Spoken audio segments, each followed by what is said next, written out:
ఇక్కడ శివాజీ గారి వ్యాఖ్యలు ఏవైతే ఉన్నాయో అందులో కొన్ని అసభ్య పదాలు కూడా కొన్ని వాడారు. ఒక 2, 3 చూడండి, ఇవాళ బాగా చదువుకున్న ప్రొఫెషనల్స్ ఎవరైతే ఉన్నారో, బాగా చదువుకున్న అమ్మాయిలు ఎవ్వరూ కూడా ఈ వ్యాఖ్యల్ని ఒప్పుకోవట్లే. ఎవరైతే పెద్దగా దీనిలో ఉన్న నిగూఢతను అర్థం చేసుకొని టైంపాస్కి సీరియల్స్ చూసేవాళ్ళు, లేకపోతే ఏదో ఒక వరవడిలో కొట్టుకుపోయేవాళ్ళు మాట్లాడుతున్నారు తప్పితే వేరే అందరూ సపోర్ట్ చేస్తున్నారు అనుకుంటానికి కూడా లేదు. ఇప్పుడు ఈ బయటకు వచ్చిన మాట్లాడే వాళ్ళే మొత్తం సమాజానికి ప్రతినిధులు కాదుగా. ఇన్ని కోట్ల మంది ఉన్న భారతదేశంలో లేదు, ఈ 2 రాష్ట్రాల్లో దగ్గర దగ్గర 9 కోట్ల జనాభా ఉన్నారు. 9 కోట్ల జనాభాలో సరే మగవాళ్ళు ఎట్లాగూ మగవాళ్ళు కాబట్టి శివాజీకే సపోర్ట్ ఇచ్చారనుకుందాం. ఈ ఆడవాళ్ళల్లో చదువుకున్న ఆడవాళ్ళు ఎంతమంది, చదువుకున్న ఆడవాళ్ళల్లో కూడా ఈ ఈ ఇంగితం పనిచేసే వాళ్ళు ఎంతమంది. ఇంగితం అంటే తిట్టు కాదు బాబు. అసలు ఇప్పుడు ఈ సమస్యను మనం ఇప్పుడు ఈ మాట్లాడిన మాటల వెనకమాల అర్థం ఏంటి అని ఆలోచించగలిగే వాళ్ళు ఎంతమంది రైట్ ఎంతమంది ఉన్నారు. తెలిసినప్పటికీ కూడా వాళ్ళ వ్యక్తిగత కారణాలతోటి బయటకు వచ్చి మాట్లాడే వాళ్ళు ఎంతమంది ఉన్నారు. ఇప్పుడు మేము ఈ అసభ్యకరమైన బట్టలు వేసుకునే వాళ్ళ గురించి మాట్లాడేవాళ్ళు, వాళ్ళని విమర్శించేవాళ్ళు, వీళ్ళు నిండుగా బట్టలు కట్టుకున్నంత మాత్రాన వీళ్ళు ఇష్టారీతిని మాట్లాడి వీళ్ళు రెండో వాళ్ళ మీద దుమ్మెత్తిపోస్తే వీళ్ళు గొప్పోళ్ళు అయిపోతారు. బట్టలు సరిగా వేసుకున్నంత మాత్రాన కాదు కదా. డెఫినెట్లీ రెండో మనిషిని ఇబ్బంది పెట్టుకోకుండా, రెండో మనిషిని అవమానకరంగా మాట్లాడకుండా ఉన్నవాళ్ళు వేరు. అవును, బిహేవియర్ బాగుండాలి. బిహేవియర్ బాగుండాలి. అంతేగాని వాళ్ళు 1 అన్నారని నేను 2 అంటాను, వాళ్ళు 2 అన్నారు కాబట్టి నేను 3 అంటాను అని. అసలు ఇవాళ ఒక 10 రోజుల నుంచి చూస్తున్న డిస్కషన్స్ చూస్తే ఒక విధమైన రోత లాంటిది వస్తుందన్నమాట. అసలు ఈ డిస్కషన్స్ చేయకూడదు అనిపించేటట్లు. సో ఇంకా ఫ్యూచర్ జనరేషన్ మీద ఇలాంటివి ఎలా ఇంపాక్ట్ అవుతాయో అదేమంటే ఇప్పుడు ఎవరికి వాళ్ళు తీర్పులు ఇచ్చేస్తున్నారు.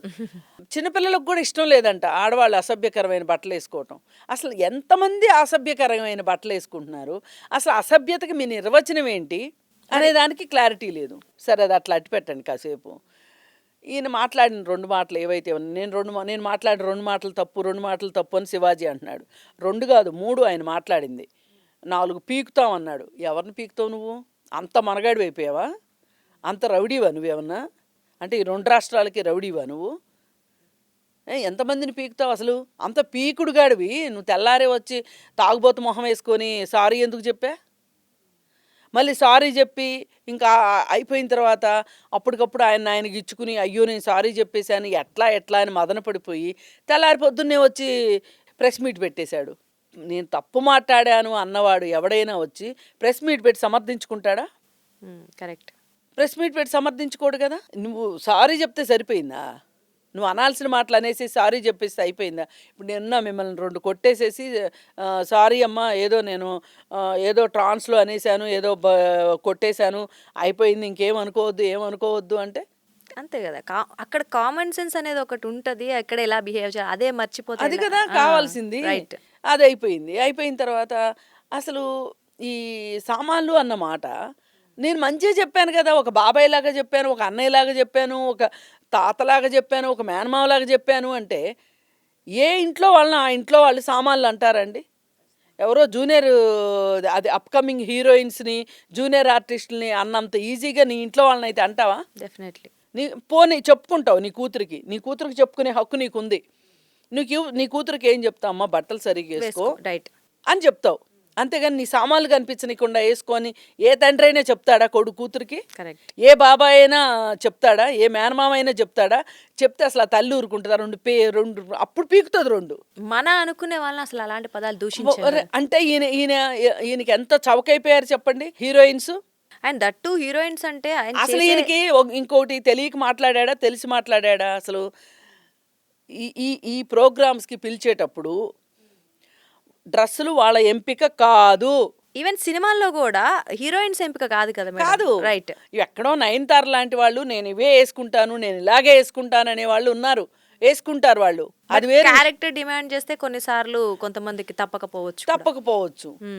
అసలు ఆ దృష్టి మార్చుకోగలిగితే ఈ సమాజంలో ఏవైతే జరుగుతున్నాయో అవన్నీ 90% ఆగిపోతాయేమో. ఆగిపోతాయి. రైట్. పైగా అసలు ఈ ఫంక్షన్స్కి వచ్చే హీరోయిన్స్ వాళ్ళ ఇష్టం కాదు బట్టలు. అవును, కొంతవరకు బట్టలే కాదు, వాళ్ళు మాట్లాడేవి కూడా వాళ్ళవి కాదు.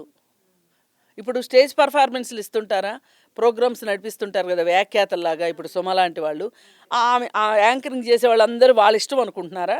లేదు, బట్టలు ఇంకా కాస్ట్యూమర్స్ ఉంటారు. సుమాకి ఇస్తారు ఒక లివరేజ్ ఇస్తారు. ఏంటి అంటే ఆమె కాస్త సందర్భాన్ని బట్టి రాసిచ్చిన స్క్రిప్ట్ కంటే కూడా మంచిగా మాట్లాడగలదు అనే ఒక నమ్మకం ఆవిడ మీద ఉంటుంది. వేరే వాళ్ళకి అది రైట్. వేరే వాళ్ళకి అది ఉండదు. ఆమె డిమాండ్ చేయగలదు, నేను ఇట్లాంటి డ్రెస్సే వేసుకుంటాను అని. అందరికీ కుదరదు కదా అట్లా. హీరోయిన్స్కి అసలు కుదరదు. అప్పుడు నువ్వు పోమా, నువ్వు కాకపోతే ఇంకొకళ్ళు అంటారు. కరెక్ట్. సినిమా ఇండస్ట్రీ గురించి తెలిసి మాట్లాడడం తప్పు. సినిమా ఇండస్ట్రీతో ఏమాత్రం సంబంధం లేని వాళ్ళు మాట్లాడాల్సిన మాటల్ని మాట్లాడితే మనం ఎంతో కొంత ఒప్పుకోవచ్చు. తెలియదు కాబట్టి. వాళ్ళకి తెలియక మాట్లాడారు, సినిమా లోపల ఏం జరుగుతుందో తెలియక మాట్లాడారు అని. ఇప్పుడు ఇట్లాంటి ప్రోగ్రామ్స్కి ఒక అమ్మాయి రెగ్యులర్గా వెళ్ళి అమ్మాయిని ఇంటర్వ్యూలో అడిగితే చెప్తుంది, అసలు డ్రెస్సులు మా ఇష్టమే కాదు, కాస్ట్యూమ్స్ వాళ్ళే ఇస్తారు, పలానా కాస్ట్యూమ్ వేసుకొని రమ్మంటారు, పలానాగా మాట్లాడమంటారు. అవును. ఇప్పుడు తెలుగు రాని అమ్మాయిలు తెలుగు మాట్లాడుతూ ఉంటారు అప్పుడప్పుడు, అందులో అక్కడక్కడ బూతులు దొరుకుతూ ఉంటాయి. అంటే ఒక పదాలు తెలియదు కదా. పదాలు తెలియదు కదా, అసలు వాటిని ట్రోల్ చేస్తూ ఉంటారు. మనలో ఎంత మురికి లేకపోతే అట్లాంటివన్నీ పట్టుకుని మాట్లాడతాం. ఈవెన్ మనం ఎక్కడికైనా వెళ్ళి వేరే భాష మాట్లాడాలంటే మన పదాల్లో కూడా తప్పులు దొరుకుతాయి. తప్పులు దొరుకుతాయి. డెఫినెట్లీ. అయితే ఇన్ని తెలిసి శివాజీ ఇలా మాట్లాడాడు. ఈ శివాజీని వీళ్ళందరూ సపోర్ట్ చేస్తున్నారు. వీళ్ళందరూ సపోర్ట్ చేసే చాలనట్టు ఒక పెద్ద ఆర్టికలే వచ్చింది ఆ మహానుభావుడు గురించి.